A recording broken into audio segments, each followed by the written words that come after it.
Green Team Media. Here all day long. How many of you guys were here all day long? It's great. Thank you so much. Well, I'm glad you stuck around because you're going to get a really special treat now. We're going to have the Immortals. Do you guys know about this one? You guys excited about this?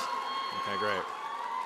So before we do that, really quickly, please don't record footage. I know you guys have heard it. A lot of you were here all day, so that's all I'll say about it. But at this time, it's my pleasure to introduce the moderator for this panel, Mr. Drew McQueenie.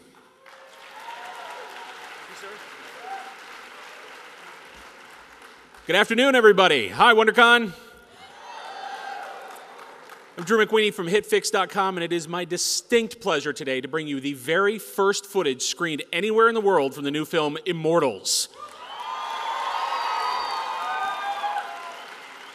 This is from visionary director Tarsem Singh. It is from the producers of 300, Mark Canton and Johnny Nunari, and features a cast including Henry Cavill, Kellen Lutz, Luke Evans, Isabel Lucas, Frida Pinto, Stephen Dorff, and of course, Mickey Rourke. So before we show you the footage, I would like to bring out that visionary director, Tarsem Singh.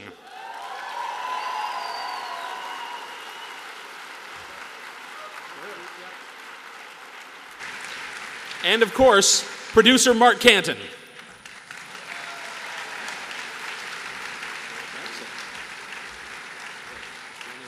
So go ahead and take a seat and then let's introduce the footage. Okay, do it. Let's do it. Okay. Oh, no, you guys set it up. What are we going to take a look at here? Oh, sorry. Yes.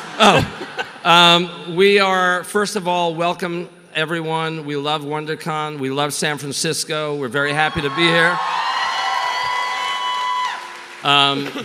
Tarsem, our visionary director, and he is all of that. He's hiding under the table. This is a thrill for all of us. You'll meet some of the cast later. They're wonderful.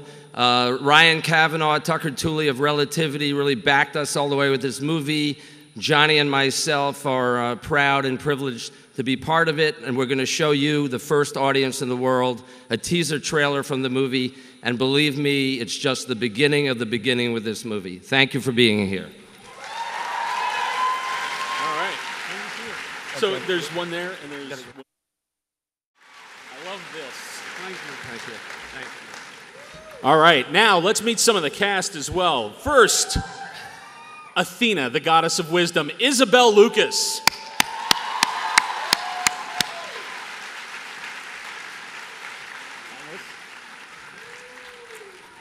We couldn't do a panel without the king of the gods himself, Zeus, Luke Evans.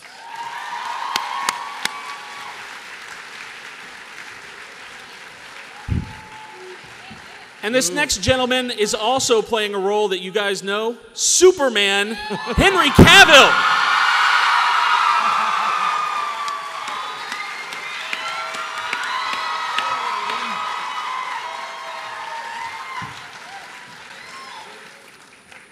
So the first question, obviously, what is Immortals about? This is an old myth, but a new telling of it, and what approach did you guys take in bringing this to the screen? Tarsem, go. The idea of immortality, I think every culture and everybody has a different idea of it. You have gods who, by definition, are just immortal unless they fight and kill each other. Then you have humans, that's what I was interested in, where immortality could go. You've got either people like Mickey Rourke, who believe your seeds are your immortality. Attila the Hun, rape and plunder, how many ever children you make, your genes pass on, you're immortal. And then there's Theseus, who believes the deeds make you immortality. You do great things, and you're known forever. So started from there, turned into something like that. Now, Mark, you produced 300, yes. And this movie has a distinctly different feel to it. Can you talk about when you read this material and got involved with Tarsem in it, and what was the vision that you guys brought to the table for the picture? Well, when we, because Zach set the bar so high on 300, we were very cognizant of that. We read a screenplay by the Paula Panitas brothers, who are here today, who are true Greek Americans. They're really great. And Tarsem was a filmmaker extraordinaire who I had wanted, and Johnny, my partner, had wanted to work with for years. he came in with a vision of doing this movie like a Caravaggio painting strip rather than a comic strip. And the challenges were tremendous because we did not have a graphic novel or anything other than the screenplay for him to visualize the world that he wanted to create. But one of the things that really struck us was that so many of the themes in the story, particularly the one of free will and what really distinguishes mortals from immortals, we felt were really of this time now, and that people would get it, and plus they would see the greatest visual style director of our times rendering this. Where is he? So, Isabel, Luke, both of you are playing gods in this film. And this morning we spoke a little bit about the challenge of humanizing these larger-than-life figures. Can you talk about approaching these roles and finding the human core of somebody who is a god and not human at all?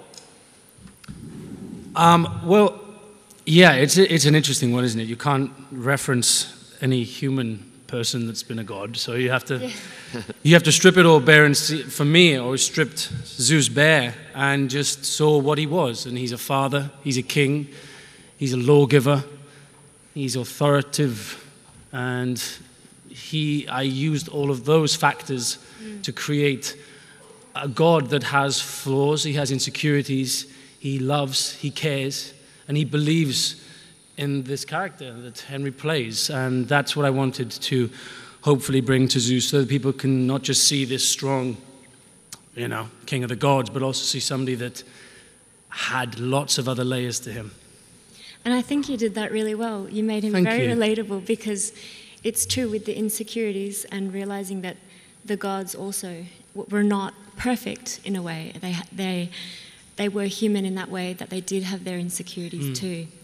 So when I was reading and researching for the role of Athena, I was finding sort of her strengths and also her weaknesses, and I guess that's what made her feel more human, or gave me a way to find the energy to embody her. Henry, it looks like an incredibly physically demanding role, but also emotionally demanding. Can you talk about the challenge of both of those sides of the character? Well, I think the one risk you have when you're in such a physical role is playing everything along too much of an aggressive line or an angry line. And the tricky thing was giving the softer side to Theseus, because in every man there is a softer side. It just depends on how it manifests. So I have to ask, because I'm fascinated by him as a performer, and the three of you to go head-to-head with Mickey Rourke in this picture. And Mickey is such a great wild card. I'd also love to ask you about directing Mickey. But what is he like as an acting partner to get something back from him in a film? He's a fantastic presence alone, just to stand next to. And so when he's playing King Hyperion, to work with that is easy, because he's a scary dude. And in talking about directing Mickey, we spoke a little bit about You don't direct Mickey, you just work out how to work with him. And is that exciting then, to not know exactly what you'll get in each take, and does it keep you on your toes as a filmmaker? Not particularly. I think usually when I do something, there's very few areas where you can improvise in. It probably keeps the actors on their toes, because you've got Mickey, a loose cannon with a spear, wearing contacts, he can't see more than 2 feet, and he's doing things like that to you, you'll wake up.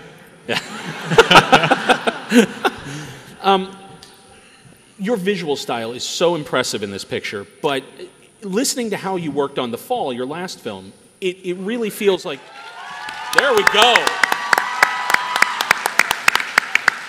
If there had been more of you, I would have had more money.